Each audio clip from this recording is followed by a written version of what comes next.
రాంగ్గా వెళ్ళింది.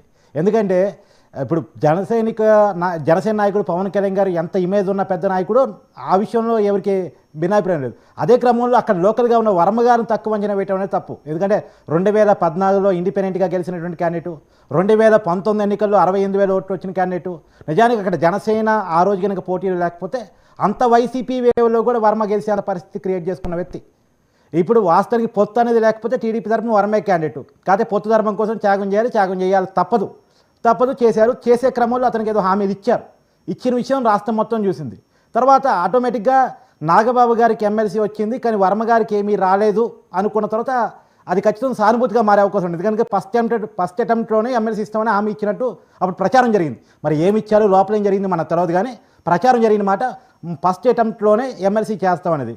ఖచ్చితంగా ఎమ్మెల్యే కోట ఎమ్మెల్సీలో వర్మ గారి పేరు ఉంటుందని అందరూ ప్రచారం చేశారు, మీడియాలో ప్రచారం జరిగింది.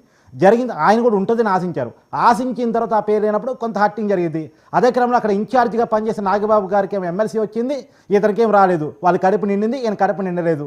ఖచ్చితంగా ఆ కడుపు నిండిన వాళ్ళు కొంత సమయంతో ఉండాలి. అందులో పిఠాపురాన్ని పవన్ కళ్యాణ్ అడ్డాగా మార్చాలని అనుకుంటున్నారు. వచ్చే ఎన్నికల్లో కూడా పవన్ కళ్యాణ్ గారు అక్కడి నుంచే పోటీ చేయాలనుకుంటున్నారు.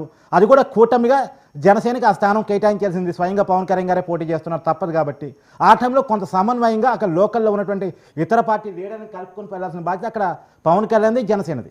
ఇంకోటి ఏంటంటే అక్కడ దొరబాబు ఎవరైతే వైసీపీ మాజీ ఎమ్మెల్యే ఉన్నారో అతను కూడా జాయిన్ అవ్వడం కొంత వర్మకి ఇష్టం ఉండదు. ఆటోమేటిక్గా వర్మ ఫైట్ చేసింది దొరబాబుకి వ్యతిరేకంగా గత 5 సంవత్సరాల్లో.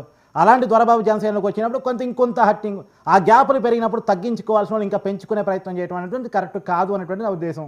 సరే, వాళ్ళు దాన్ని మళ్ళీ మార్చుకోవడం కోసం నిన్న చంద్రబాబు గారు పవన్ కళ్యాణ్ భేటీ అయ్యి మేము బాగానే ఉన్నామని చెప్పుకునే ప్రయత్నం, లోకేష్ గారు ఛాయ్ దాటాన్ని పోయి పవన్ అన్న గ్లాసు లేదా అని చెప్పేసి అడిగి ఒక సంకేతాన్ని కేడర్కి పంపించే ప్రయత్నం చేయటం, ఇవన్నీ ఏదో జరుగుతున్నట్టున్నాయి. ఏదో మరి దాన్ని సర్దుబాటు చేసుకునే ప్రయత్నం చేసినట్టున్నారు. కానీ ఏది ఏమైనా అక్కడ జరిగింది మాత్రం కొంత వాళ్ళ కూటమిలో వాళ్ళంతటా వాళ్ళే అనవసరంగా అవసరాలకు అస్త్రాలు ఇచ్చారేమో.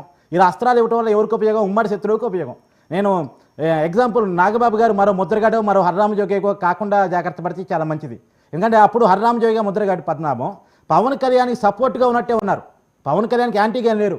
కాకపోతే ఏం చేశారు, కూటమి కలవకుండా ఉండటం కోసం పవన్ కళ్యాణ్ 70 సీట్లు అడగాలి, 100 సీట్లు అడగాలి, సీఎం మనకే అడగాలి అని చెప్పేసి ఓపెన్గా, అంటే పవన్ కళ్యాణ్ గారికి ఫోన్ చేసి చెప్పొచ్చు, కలిసి చెప్పొచ్చు, కానీ ఓపెన్గా లెటర్ రాసి మీడియాల ముందు మాట్లాడి ఆ జనసేన క్యాడర్ టీడీపీ క్యాడర్ కలవకుండా పవన్ కళ్యాణ్ ఒక జంక్షన్లో పెట్టే ప్రయత్నం చేశారు. కానీ ఆ జంక్షన్లో లేకుండా ఆయన ఓపెన్గా ఉన్న పరిస్థితుల్లో నుంచి, అతని శక్తి సామర్థ్యాల్లో నుంచి, గత ఎన్నికల్లో జరిగిన పరిస్థితుల్లో నుంచి ఒక నిర్ణయం తీసుకున్నాడు.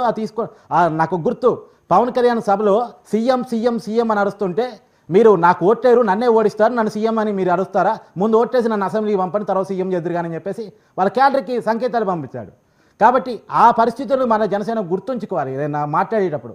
ఇప్పటికైనా ఇటు ఈ గతంలో టీడీపీలో చేసిన నారా లోకేష్ డిప్యూటీ సీఎం అనే వాదన కూడా అప్పట్లో పెద్ద దుమారం లేపింది. సరే, దాని ఇరు పార్టీలు వాళ్ళ పార్టీ క్యాడర్ని తిట్టుకున్న ఈ నాయకుల్ని అరిచారు. చంద్రబాబు గారు స్వయంగా భరత్ అనే ఎంపీని కూడా, మంత్రిని కూడా అరిచి తర్వాత ఆ ఇష్యూ లేకుండా చేశారు.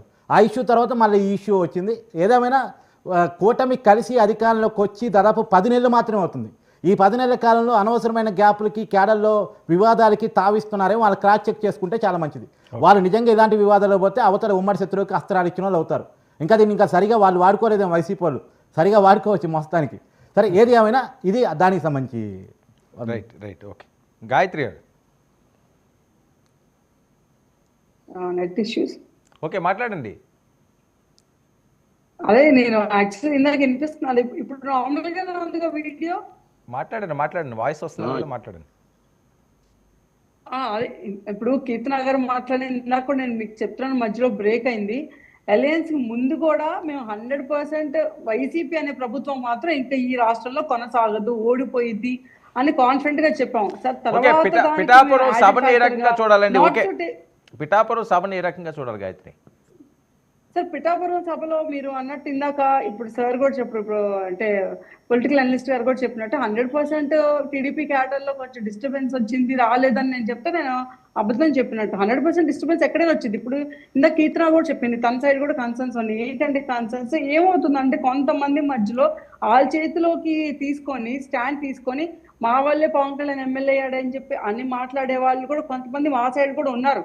అది ప్రాపర్ గా పార్టీ వాళ్ళ, లేకపోతే ఇంకెవరైనా మధ్యలో వైసీపీ స్పాన్సర్డ్ మధ్యలో ఉండే వాళ్ళ అది ఎవరు ఏంటని చెప్పి వాళ్ళు క్లారిటీ అయితే ఇవ్వలేము, కానీ ఈ డిస్టర్బెన్స్ అయితే 100% ఉంది.